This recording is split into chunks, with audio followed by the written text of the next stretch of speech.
রয়েছে। সিবিআই নজরে, কেস ডায়েরিও, আরো পুলিশ অফিসার তারাও নজরে। সিবিআই স্ক্যানারে বেশ কয়েকজন পুলিশ অফিসার রয়েছে। কি কারণ, কি অভিযোগ তাদের বিরুদ্ধে, তদন্তকে ভুল পথে চালনা করার অভিযোগ কি রয়েছে, আরো বিস্তারিত এই বিষয়ে অনুপের কাছ থেকে জানবো। অনুপ, দুজন গ্রেপ্তার অলরেডি এই ঘটনায় আমরা দেখছি, কিন্তু সেই জায়গায় দাঁড়িয়ে অপসারিত ওসি টালা থানার অভিজিৎ মণ্ডলের পাশাপাশি আরো পুলিশ অফিসাররা তাহলে এবার র্যাডারে।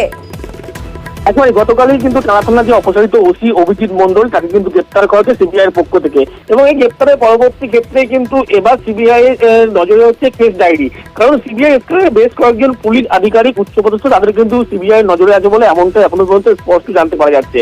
ধর্ষণ এবং খুনের মামলায় প্রথম থেকেই কিন্তু ডিলে করা হয়েছে, তদন্ত ভুল পথে পরিচালনা করা হয়েছে এবং সিবিআই তদন্তকারীকে বিভ্রান্ত করা হয়েছে বলে এমনটাই কিন্তু টালা থানার বিরুদ্ধে সরাসরি একেবারে অভিযোগ সিবিআই এর। আরজিকরের ঘটনার প্রথম যখন একজন সাব ইন্সপেক্টরকে ঘটনাস্থলে পাঠানো হয়, সেক্ষেত্রে তারপরেই কেন স্বতঃস্ফূর্ত মামলা দায়ের করা হলো না, এটা নিয়েও কিন্তু ইতিমধ্যেই সিবিআই প্রশ্ন তুলতে শুরু করেছে। তার উত্তর দিতে পারেননি গতকাল যখন জিজ্ঞাসাবাদ করা হয় অপসারিত ওসি অভিজিৎ মণ্ডল তাকে, তিনি কিন্তু এই প্রসঙ্গের কোনোভাবে উত্তর দিতে পারেননি। আর এখান থেকেই কিন্তু একেবারে যে কেস ডায়েরি, জেনারেল ডায়েরি সহ একাধিক গরমিল রয়েছে, এই সমস্ত তথ্য নিয়ে জিজ্ঞাসাবাদ করা হয়, এই প্রসঙ্গেও তিনি উত্তর দিতে পারেননি। সেক্ষেত্রে একেবারে অভিজিৎ মণ্ডল যিনি অপসারিত ওসি তাকে যখন গ্রেপ্তার করা হয়, এবার কিন্তু সিবিআই নজরে বেশ কয়েকজন উচ্চপদস্থ পুলিশ আধিকারিক যেদিন তারা একেবারে ঘটনার পরবর্তী ক্ষেত্রে ঘটনাস্থলে গিয়েছিলেন এবং গোটা ক্রাইম সিন সেখানে কিন্তু একেবারে যারা গিয়েছিলেন সেই সিবিআই স্ক্যানারে কিন্তু সেই সমস্ত উচ্চপদস্থ আধিকারিক, সেই কারণেই অভিজিৎ মণ্ডল অপসারিত ওসি তাকে কিন্তু গতকালই গ্রেপ্তার করা হয়েছে। এবং এই তথ্য প্রমাণ যেমন লোপাট থেকে শুরু করে তদন্ত ভুল পথে পরিচালনা এমনও কিন্তু অভিযোগ উঠে আসছে সিবিআই এর কাছে। সেই কারণে অভিজিৎ মণ্ডলকে গ্রেপ্তার করা হয়েছে এবং মনে করা হচ্ছে সিবিআই এর পক্ষ থেকে সিবিআই স্ক্যানারে বেশ কয়েকজন উচ্চপদস্থ পুলিশ আধিকারিক, তার কারণ গোটা পরিকল্পিত কিন্তু একেবারে তাদের অভিজিৎ মণ্ডল কি জানেন এই বিষয় নিয়ে জিজ্ঞাসাবাদ করে জানতে চায় বলে এমনটাই সিবিআই সূত্রের উপর জানতে পারা যাচ্ছে। সেই জন্য আজকে আদালতে পেশ করে তাকে নিজেদের হেফাজতে চাইছে সিবিআই। একদমই অনুপ, এবং এবার সিবিআই স্ক্যানারে রয়েছে বেশ কয়েকজন পুলিশ অফিসারও। এখানে শেষ নয়, আবারও একটু নজর রাখার চেষ্টা করব, তার কারণ হচ্ছে অপসারিত ওসি টালা থানার অভিজিৎ মণ্ডল তাকে ঘিরে বিক্ষোভের ছবি সিজিও থেকে বের করার সময় একটু সেই ছবিটাও দেখাবো, একেবারে জুতোও দেখানো হয়, সেই ছবিও সামনে আসে, একটু দেখাবো আগে বিক্ষোভের ছবিটা।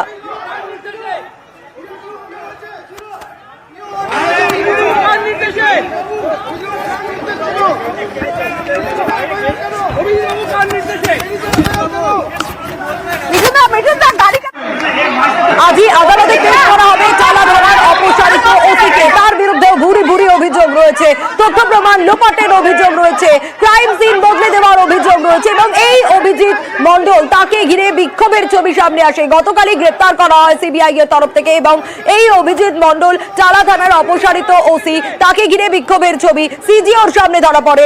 অভিজিৎ মণ্ডলকে ঘিরে রীতিমতো বিক্ষোভ, স্লোগান, জুতো হাতে সিজিওর সামনে বিক্ষোভের ছবি সামনে আসে। আরো বিস্তারিত অর্পিতা জানাতে পারবে এই বিষয়। অর্পিতা, এখন কতদূর পৌঁছলো, কি পরিস্থিতি এই মুহূর্তে একটু জানতে চাইবো।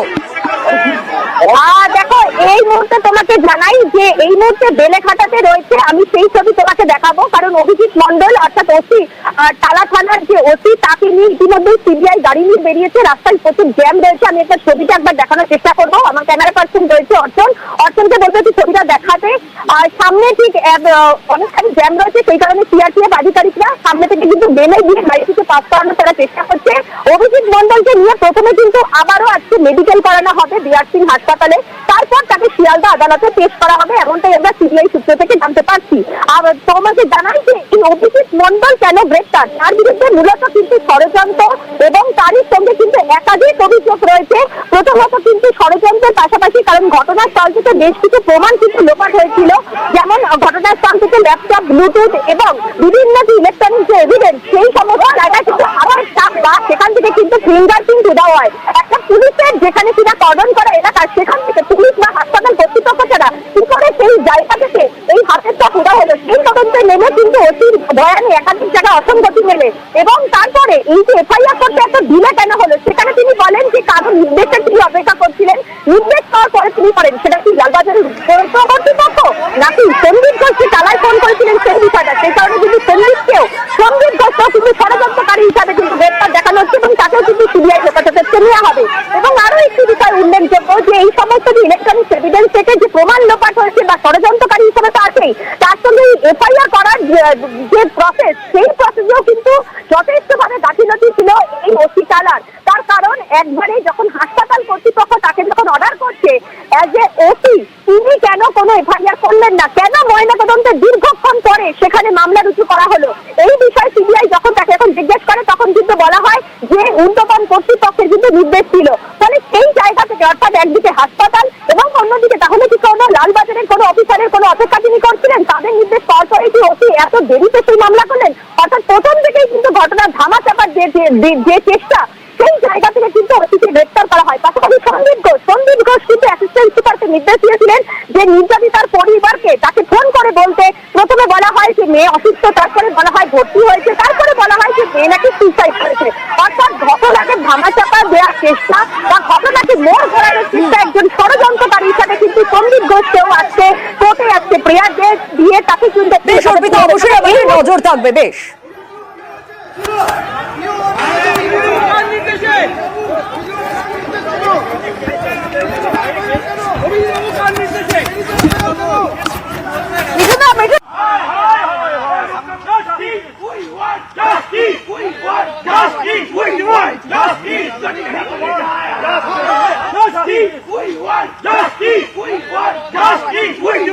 Justice!